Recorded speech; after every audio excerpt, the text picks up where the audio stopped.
Mapagpalang araw, kaibigan, ano? Ito po ang inyong kaibigan kay Jesus, Brother Manny Bautista. Nandito po tayo sa tahanan ni Brother Marlon and his family. Tayo po ngayon magsasagawa ng Home Bible Study. Itong lugar nilang ito, sakop ng barangay 96, Zone 8, District 1, Tondo, Manila.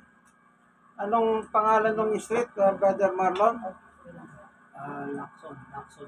Dito sa harapan niyo? Paglabas? Simon. Simon.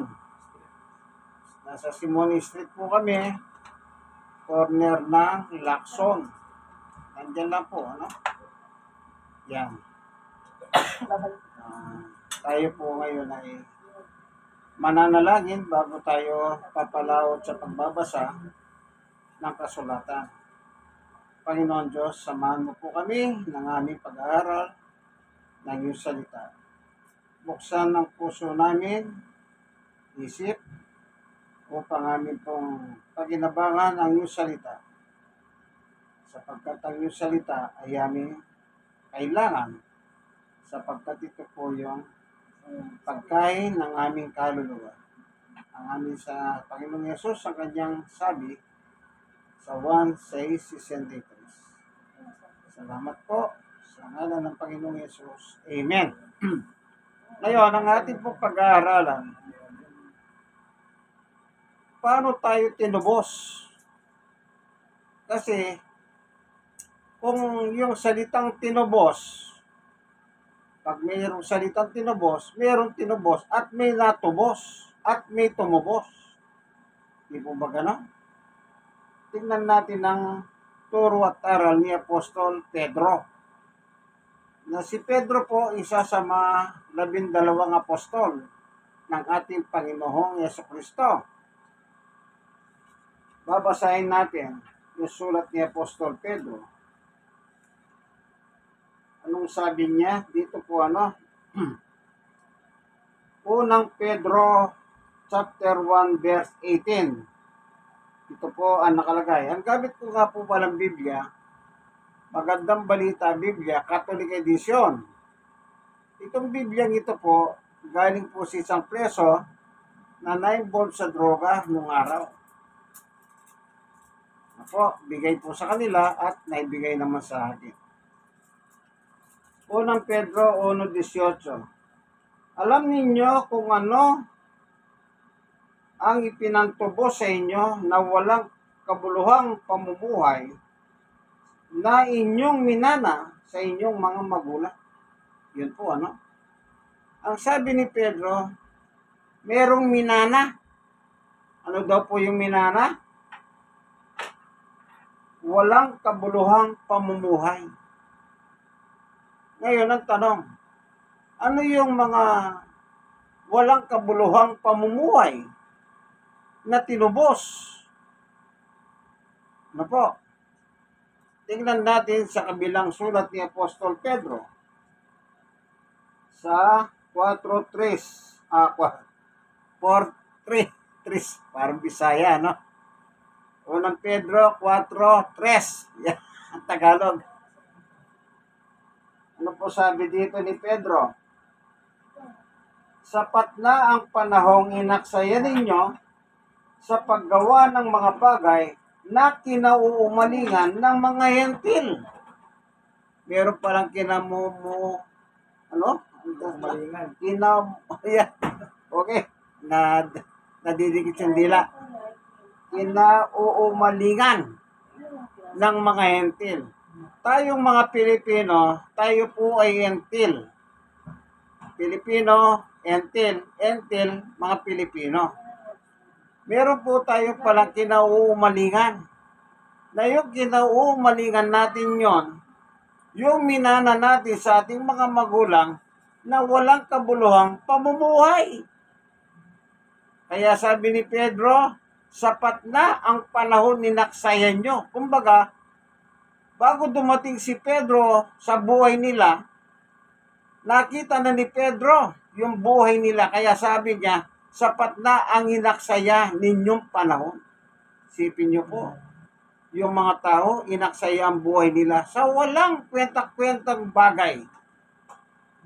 Ano po? Ito, tignan natin. Sapat na panahong inaksaya ninyo sa paggawa ng mga bagay na kinauumalingan ng mga hentil. Kahalayan, mga pagnanasa ng laman, paglalasing, walang abas na pagsasaya, pag-iinuman, at kasuklam-suklam na pagsamba sa mga Diyos-Diyosan. Yun. Yung palang nabanggit na buhay na yon na binanggit ni Pedro, walang kabuluhan po pala. At higit sa lahat, kasalanan. Nang dahil po sa kasalanan na yan, anong sabi? Ulitin natin yung sinabi ni Pedro sa unang Pedro 1:18. Alam ninyo kung ano ang ipinantubos sa inyo na walang kabuluhang pamumuhay na inyong minana sa inyong mga magulang. Tinubos kayo hindi sa pamamagitan ng mga bagay na nasisira tulad ng ginto o pilak.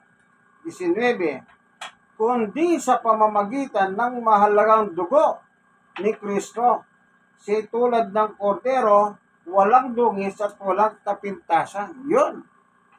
Kung wala po palang nabubong dugo, natapon na dugo, yun po pala yung pinantubos sa atin. Inyong mapapansin, may ginamit na salitang kordero. Nung araw po, yung mga Hudyo, kasi Hudyo si Pedro, ang pantubos nila, yung dugo sa kasaysayan ni Moises. Nang dumating po ang salot sa panahon ni Moises, lahat ng bahay na pinahiran ni Moises ng dugo ng hayop. Lahat po yun, hindi sinalot, naligtas sila. Kaya sa lumang tipan pa lang, napakahalaga ng dugo ng hayop. Kaya yung dugo sa bagong tipan, hindi na kailangan paduguin pa yung hayop.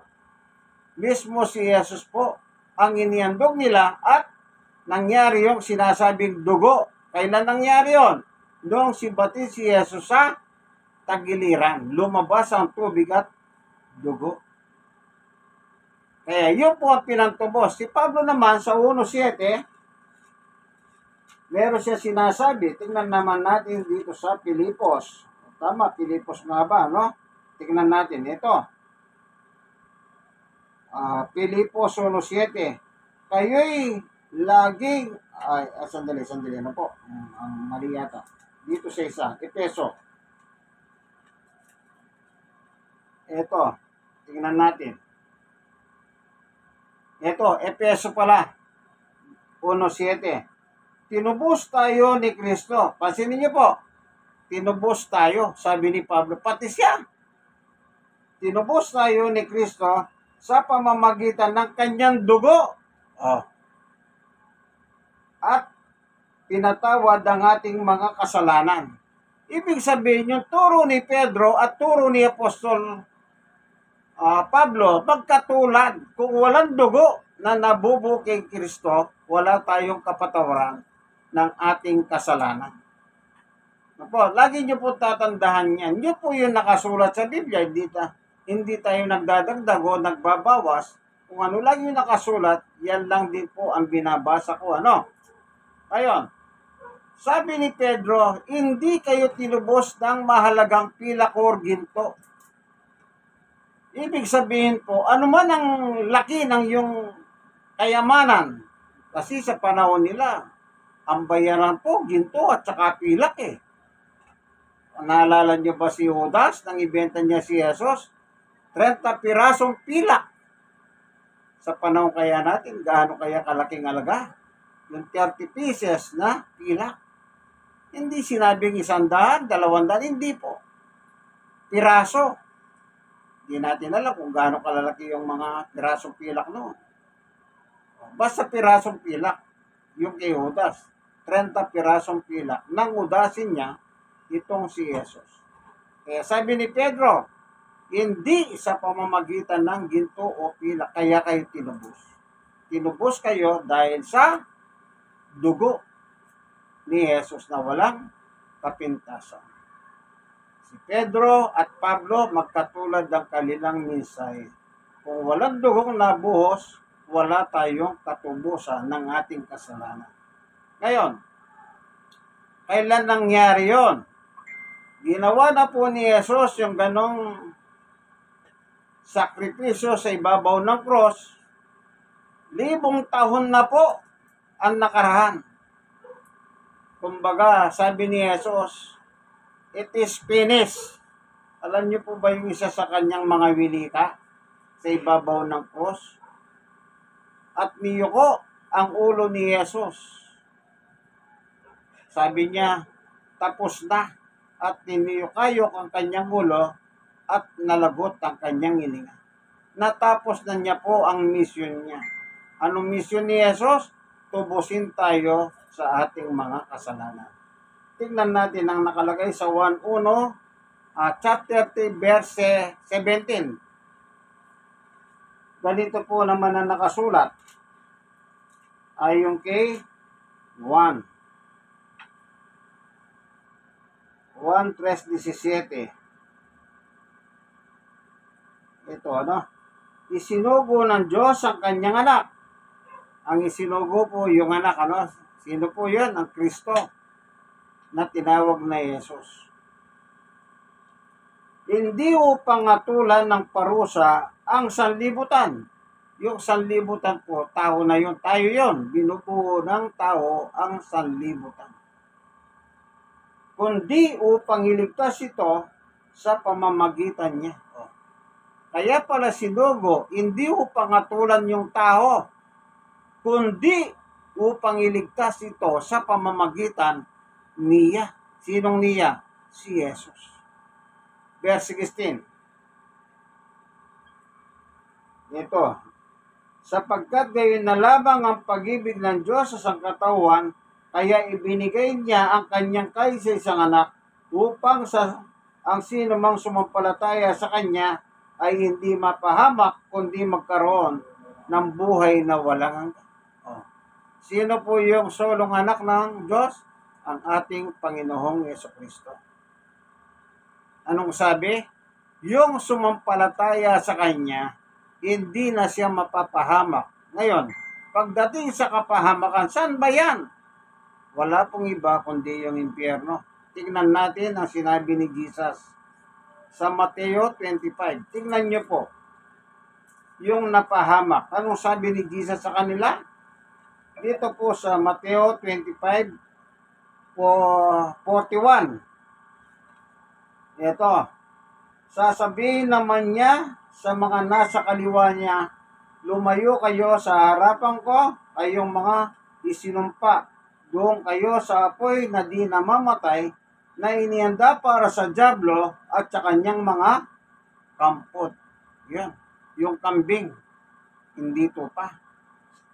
Anong sabi ni Jesus? Doon sila sa apoy na di namamatay. Yan po yung kapahamakan na sinasabi ni Juan na kapag sumampalataya ka kay Jesus, hindi ka mapapahamak, kundi magkakaroon ka ng buhay na walang hanggan. Pero pag hindi ka sumampalataya, ibig sabihin po na sumampalataya, napakadali lang malaman yan. Basahin naman natin yung 1:36. Alam niyo po lahat ng tao, sa buong mundo, tanungin niyo kung may reliyon o wala. Anong sagot ng tao?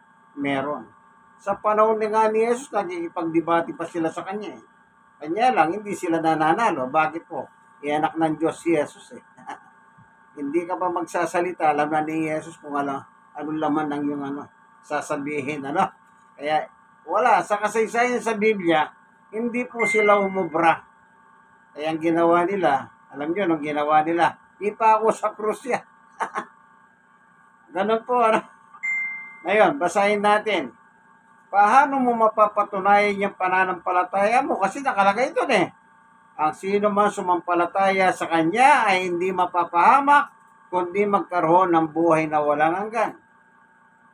Sumampalataya. Tingnan natin ang pananampalataya. Ayon din po sa Biblia. Huwag tayong gumawa na sarili nating kwento. Yung tinatawag nilang kwentong kutsero, kwentong barbero. Mag-ingat po tayo. Mag-ingat lang tayo. 1:36. Ang sumasampalataya kay Jesus ay may buhay na walang hanggan. Yun. Ngunit ang hindi sumusunod kay Jesus, hindi magkakaroon ng buhay, sa halip mananatili sa kanya ang puhot ng Diyos. Paano mo mapapatunayan ngayon na yung pananampalataya mo totoo o tunay, pure, genuine, original? Anong sabi ni Juan? Ipakita mo sa pagsunod. Tingnan naman natin yung kay Santiago. Yung halimbawa ni Santiago, ang ginawa niyang halimbawa ay walang iba kundi si Abraham. Paano po naging ganap yung pananampalataya ni Abraham? Tingnan naman natin ang testimony o epistula ni Santiago. Dito po sa chapter 2 ng Santiago. Ang sabi niya ay ganito. Sa verse 22. Ano po? Dito muna natin simula sa 18. Ngunit may nagsasabi, may pananampalataya ka at may gawa naman ako. Kumbaga, dalawang karakter ito. Yung isang tao, sinasabi niya, may pananampalataya ako, at sabi naman ng isang karakter, may gawa ako. Tingnan natin alin yung tama sa dalawa. Ulitin natin, Santiago 2:18. Ngunit may nagsasabi, ibig sabihin, may nangangatwiran. May pananampalataya ka at may gawa naman ako. Ipakita mo sa akin kung paano maaring magkaroon ng pananampalataya ng walang mga gawa. At ipakikita ko naman sa iyo ang aking pananampalataya sa pamamagitan ng aking mga gawa. So, challenges na naman ito. Ngayon, punta tayo sa verse 22 o sa 21. Hindi ba't ang ating amang si Abraham ay itinuring ng Diyos na matuwid dahil sa kanyang mga gawa? Nang ihandog niya sa dambana ang anak niyang si Isaac. Alam niyo po yung kasaysayan nito nasa Old Testament, Wala po kasing Old Testament ito, pero i-relay ko na lang po sa inyo. Ang sabi ng Diyos kay Abraham, ihandog mo ang iyong anak si Isaac. Kasi the only begotten son din po si Isaac, Sabi ng Diyos kay Abraham. Pero si Abraham, hindi niya sinabing, ay hindi. Isa na lang ang anak ko, ihandog ko pa. Hindi po nagreklamo si Abraham. Kung ano yung sinabi ng Diyos, tumalima lang si Abraham. Sumunod sa madalit salita. Sumunod siya. Kaya yung kanyang pananampalataya ay naging ganap. Kasi nga po, sumunod siya. Kaya kung yung naalala, yung binasa ko, 1:36, yung pananampalataya, kailangan may kalagit na pagsunod. Sumunod si Abraham. Inihandog po si Isaac. Pero, bago po saksakin, ang sabi ng Diyos, Abraham, Abraham, huwag mong sasaktan ng iyong anak. Kasi po, napatunayan ng Diyos, talagang ihandog ni Abraham si Isaac. Ganyan din si Jesus. Si Jesus po naman ang inihandog gaya ng isang ordero. Tuloy natin yung sulat ni Santiago. Sa 22, dito ay nakikita mong nagkakalagip ang kanyang pananampalataya at mga gawa. At naging ganap ang kanyang pananampalataya dahil sa kanyang mga gawa. Yun po yung tamang pananampalataya. Naging ganap. Ibig sabihin na naging ganap, mula sa kalagayang makasalanan, ikaw ngayon ay ginawang dapat o ginawang ganap ng Diyos. Ibig sabihin, mula sa kasalanan mo, kahit gaano karami, tinanggal lahat ng Diyos yun, kaya naging ganap ka na. Apo, o ginawang karapat-dapat. Anong sabi? Magkalakip. Kaya marami nagsasabi, kailangan daw pananampalataya daw kahit wala nang gawa. Ay, mali naman yun. Yung nakalagay sa Biblia, ang tama. Hindi ko sinasabing mali yun, ano. Nasabi ko yun dahil doon sa binasa ko tungkol kay Santiago. Napo, hindi ko sinasabing mali kayo. Pero kung pagtitimbangin natin sa Biblia, talagang mali kayo. Napo, yan. Ayan, nakangiti ako ah. Baka sabihin nyo, galit ako. Tuloy natin. 23. Santiago 2.23. Natupad ang sinasabi ng kasulatan. Okay, bumabanggit na po ng kasulatan. Ibig sabihin, yung lumang tipan kay Abraham, ginagamit na po ngayon yan. Siya nang binabasa ni Santiago. Yung kasulatan mula doon sa Old Testament sa kasaysayan ni Abraham. So, ibig sabihin, wala din po sariling aral itong si Santiago, kundi nagbubuklat siya ng Biblia. Ang problema lang, may mga tao pong pinagbabawalan na magbuklat ng Biblia. Anong sabi nila? Bawal magbasa ng Biblia. Kami lang ang may karapatan magbasa ng Biblia. Naloko na. Kaya yung mga tao, mistula silang mga robot, di kwerdas. Kung ano yung sinabi nung namumuno, anong tawag doon? Uto-uto. Nauto sila. Sa madalit salita, naisahan sila ni Satanas. Tuloy natin si Santiago.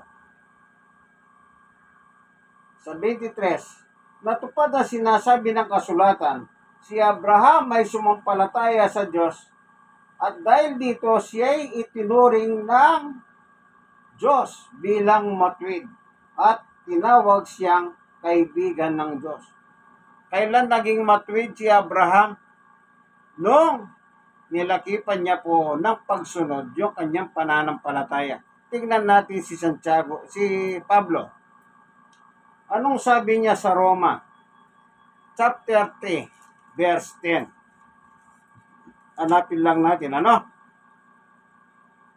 Ito, sabi ni Pablo, Roma 3, dito po, basahin natin. Simulan natin sa 9. Ano ngayon? Ang kalagayan ba nating mga Hudyo ay mas mabuti kaysa mga Hentil? Hindi, sabi niya. Kumbaga, tanong niya, sagot niya. Hindi. Tulad nga ng aming napatunayan na ang lahat ng tao ay nasa ilalim ng kapangyarihan ng kasalanan, maging Hudyo o Hentil man. Yan. Hudyo o Hentil, nasa ilalim ng kasalanan. 10. Ayon sa nasusulat, walang matuwid, wala kahit isa. Pero bakit si Abraham po naging matuwid? Hudyo siya. Tayo naman Hentil. Bakit? Yung kanyang pananampalataya ay nilakipan niya ng pagsunod. Doon po naging matuwid si Abraham ayon kay Apostol Santiago. Ibig sabihin po, sa kalagayang makasalanan, patungo sa buhay na walang kasalanan. Ibig sabihin, lahat ng kasalanan mo burado. Walang ititira ang Diyos. Okay? Yan po yung nakalagay sa 23. Santiago 2.23. Ano pang sabi? Ulitin natin, basahin natin. Ano? Natupad ang sinasabi ng kasulatan, si Abraham ay sumampalataya sa Diyos at dahil dito siya'y itinuring ng Diyos bilang matuwid. Kita niyo po, naging matuwid na siya. At tinawag siyang kaibigan ng Diyos. Kita niyo po. Ano po yung kaibigan? Hindi kalaban. Pero pag hindi ka sumusunod, kalaban mo ang Diyos. Basahin natin uli yung 1:36. Paano mo magiging kalaban ng Diyos? Ito po, Kasi si Abraham naging kaibigan, Pag kaibigan, hindi kahaway. Verse 36. Ang sumasampalataya kay Jesus ay may buhay na walang hanggan. Ngunit, ang hindi sumusunod kay Jesus ay hindi magkakaroon ng buhay, sa halip mananatili sa kanya ang puhot ng Diyos. Yun. Ayaw mong sumunod kay Jesus, galit ang Diyos sa iyo. Kahaway mo ang Diyos. Ikaw na mismo gumagawa ng paraan para maging kahaway mo ang Diyos. O kaibigan, gusto mo ba maging kahaway ang Diyos? Huwag kang sumunod kay Jesus. Ganun lang kadali yan. Pero tandaan mo, pag hinayawan mo si Jesus, ang sagot ni Satanas, akin ka! Sigurado, 2 kamay kang tatanggapin ni Satanas. O 2 paha, isama pa yung paha niya. Para kupin ka. Kanya lang, sa impyerno ka. Ano po? Balikan natin si Santiago. Sa 2:24 naman. Anong nakalagay? Diyan ninyo makikita na itinuturing na matuwid ng isang tao dahil sa kanyang mga gawa at hindi dahil sa pananampalataya lamang. Mag-ingat kayo, kaibigan. Merong mga nagtuturo ngayon, pananampalataya lang daw ang kailangan nyo. Kasi daw, ginawa na ni Jesus yung dapat. Pero dito, hindi. Hindi pananampalataya lamang. Ulitin natin yung sinabi ni Santiago. Sinong paniniwalaan nyo? Yung nagtuturo na pananampalataya lang o si Santiago? Ako si Santiago paniniwalaan ko. Kasi apostol yan ni Jesus. Kayo po, kung gusto nyo doon sa iba. Anong tawag dyan? Sumusunod kayo sa tao. Si Santiago, tao, opo, pero meron siyang otoridad. Yung kayang tao sinusunod ninyo, pananampalataya lamang. Meron kayang otoridad yon. Authority. Si Santiago, apostol ko, isa sa 12 na pinili. Kaya, kay Santiago tayo. Ulitin natin, 2:24 ng Santiago. Diyan ninyo makikita na itinuturing na matuwid ang isang tao dahil sa kanyang mga gawa at hindi dahil sa pananampalataya lamang. Ayan, po. Napakaliwanag. Walang labis, walang kulang. Kayo po, bahala kayo magpasya, kayo pong nanonood ng aking munting video. Hindi ko na po kailangan pang ang tawag dito, i-elaborate ito. Tagalog na Tagalog eh. Di ba? Lamang. Hindi lamang pananampalataya. Ano po yung ginawa ni Santiago? Na sinabi ng Diyos, Abraham, ay Santiago. Siya pala sumulat. Siya nagbabasa ng Biblia. Yan mo ng anak. Nagreklamo ba si Abraham? Hindi po. Antimano kung ano yung instruction. Sinama na niya yung anak niya. Sinama niya yung mga katulong. Nagdala na po sila ng kahoy. Papunta sa bundok kung saan siya ihahandog. At nagdala na rin po sila ng apoy. Tapos nagtanong yung si Isaac. Sabi niya kay Abraham, Tatay, saan tayo pupunta? Ang sagot ni Abraham, anak, sisimba tayo. Sasamba tayo sa Diyos, sa bundok. Tuloy silang paglakad. Nung nandun na po sa area na sinabi ng Diyos, inayos na po yung lugar, nilagyan ng palang altar, mga bato. Nilagyan na ng kahoy. Yung kahoy iniiga na ni Isaac. Nagulat itong siya, siya pala niya, nakatali. Ah, kung kayo po si Abraham, ano kaya magiging damdamin niyo? Solo niyong anak si Abraham. Matanda na magkaroon siyang anak. Isandahan na siya. At nabenta naman yung si Sarah. Nagkaanak sila. Pagkatapos, sabi ng Diyos, siyandog mo. Hindi po nagdalawa salita si Abraham. Kaya nung akma pong papatayin ang kanyang anak. Sabi ng Diyos, Abraham, Abraham, huwag mong sasaktan ang anak mo. So, pagbaling ng mukha ni Abraham, nakita niya yung isang usa. Nakasalak po yung sungay doon sa puno. Diyan po nagmula yung God will provide. Siya po naglalahan ng ating kailangan. Yung ginawa niya po yung ayok na may sungay, yung ano ba pangalan sinabi ko? Usa. Pasensya lang po kayo, no? Medyo na. Ang importante, meron ako natanong, meron naman sumagot. Yung usa. Usa naman po yung nakalagay sa Bible eh. Kinuha, yun po ang inyong sinunod. Na pausukan. Huwag niyo po paniwala, Rodolph, ay sa Santa Claus po yan. yung usa. Yan po ngayon ang iniandon para matupad yung pananampalataya ni Abraham. Kaya po naging ganap siya, naging kaibigan ng Diyos, naging matuwid dahil po sa pagsunod.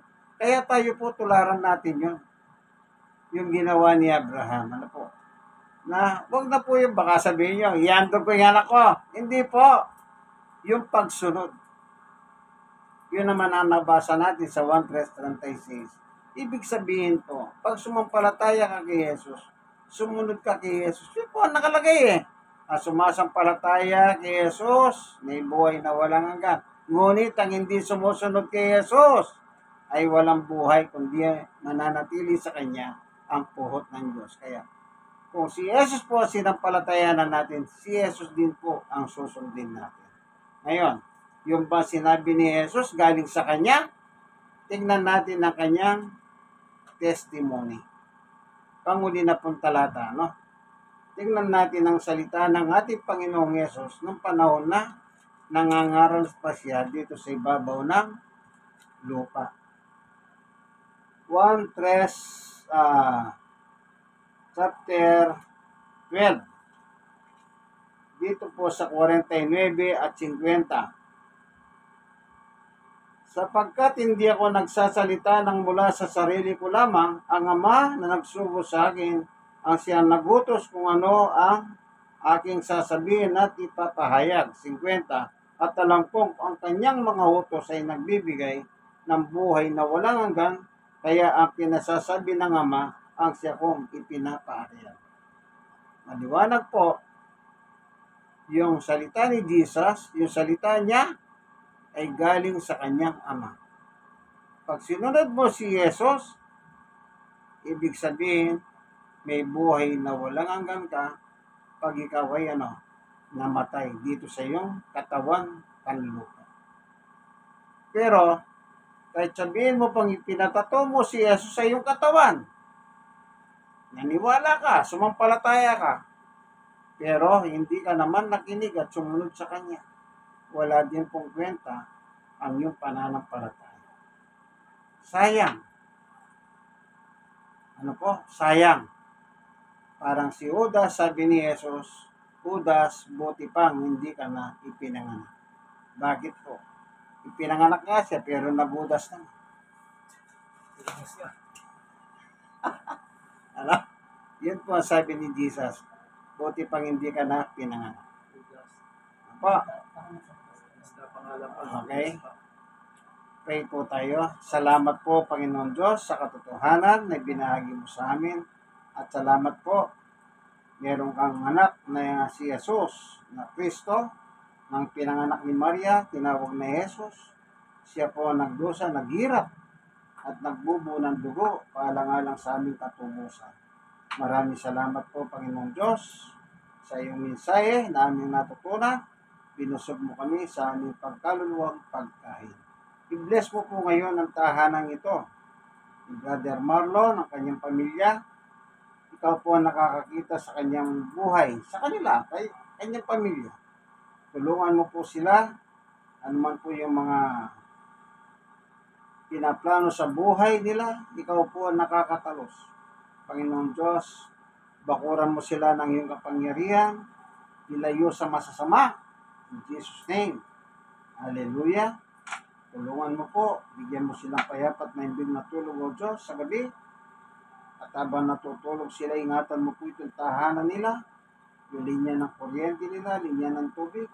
Kasi po, panahon ng fire prevention ng ngayon, kaya ikaw po lamang ang aming pwedeng panaligan o Diyos. Hallelujah.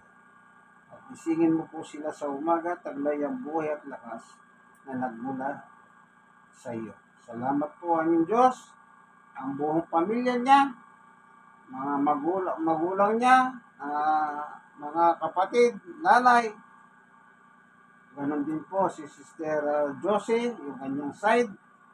Abutin mo sila ng iyong mapagpalang kamay, Panginoon Diyos. Ito po ang aming kahilingan, panalangin, sa ngalan ng aming Panginoong Yesus. Amen and amen. Okay, ito po. Tingnan nyo po kung talagang may tao. Kasi baka sabihin nyo, walang tao. Ayan, si Brother Marlon, yung magandang dalagang anak niya, si Mariel, at saka po yung kanyang may bahay, yung reyna ng tahanan, Sister Josie. Ano po, yan. O yan, nakikita nyo po sila. O sige, pipicture daw po sila.